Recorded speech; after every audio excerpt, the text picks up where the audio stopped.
بسم اللہ الرحمن الرحیم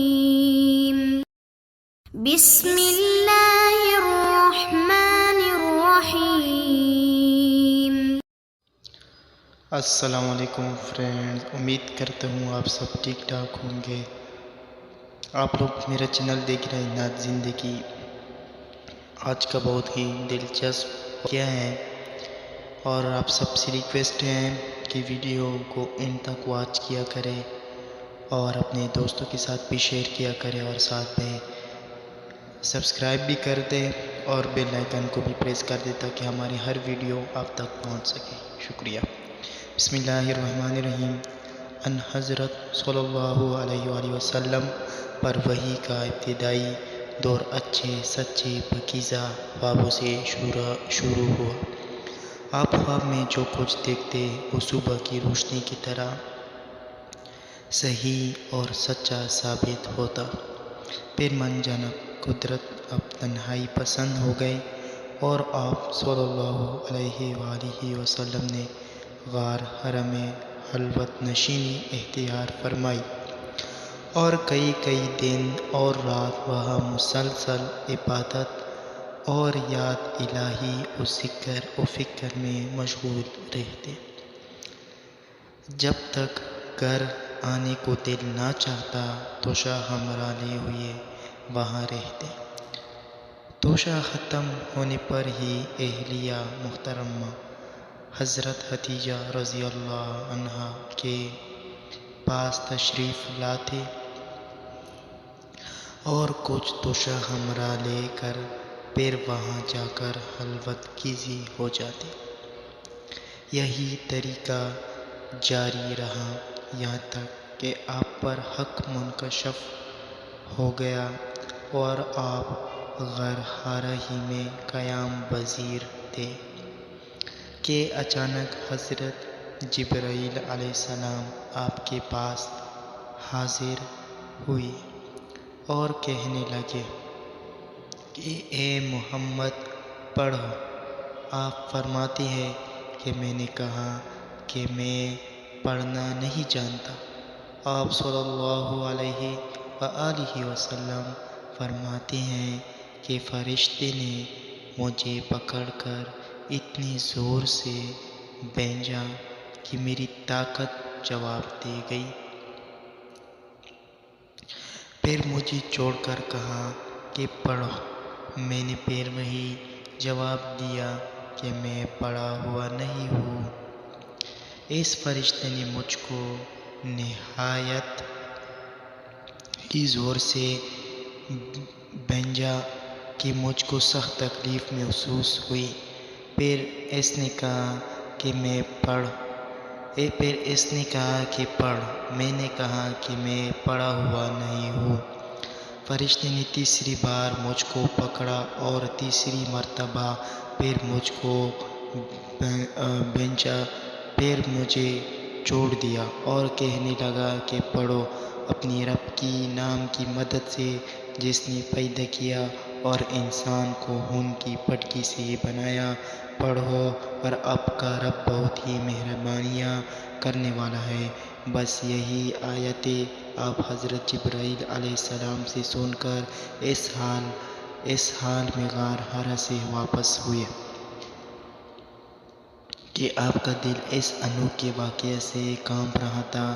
آپ حضرت خدیجہ کے ہاں تشریف لائے اور فرمایا کہ مجھے کمبل اڑا دو۔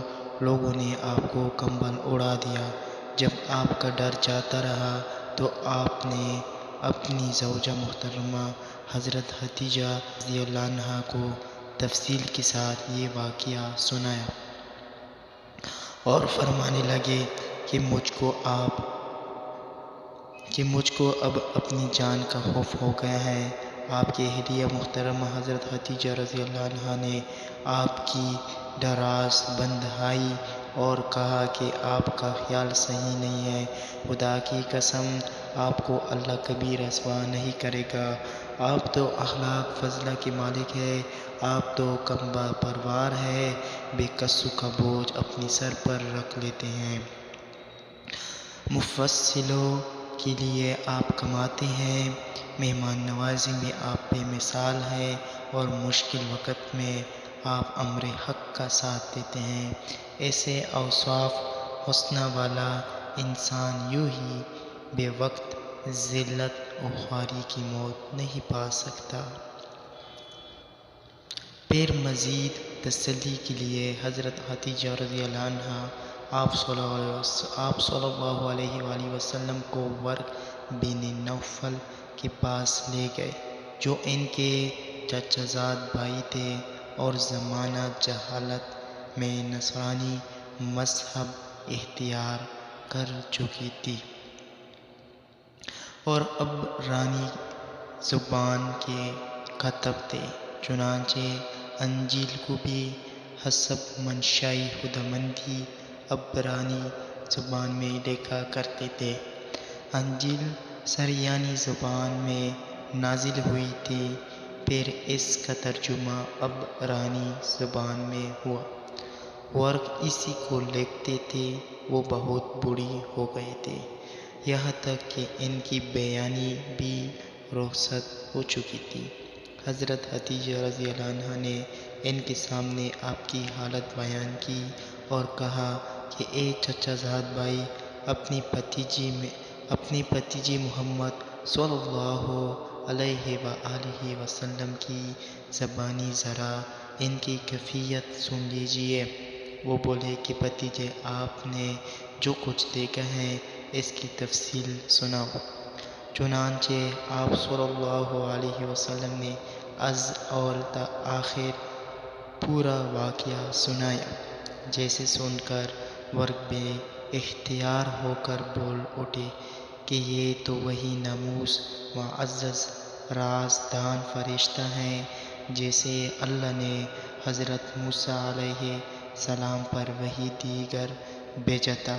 کاش میں آپ کی اس عہد نبوت کے شروع ہونے پر جوان عمر ہوتا، کاش میں اس وقت تک زندہ رہتا جبکہ آپ کی قوم آپ کو اس شہر سے نکال دی گئی۔ رسول کریم صلی اللہ علیہ وسلم نے یہ سن کر تعجب سے پوچھا کہ کیا وہ لوگ مجھ کو نکال دیں گے، حالانکہ میں تو ان میں صادق و امین و مقبول ہوں۔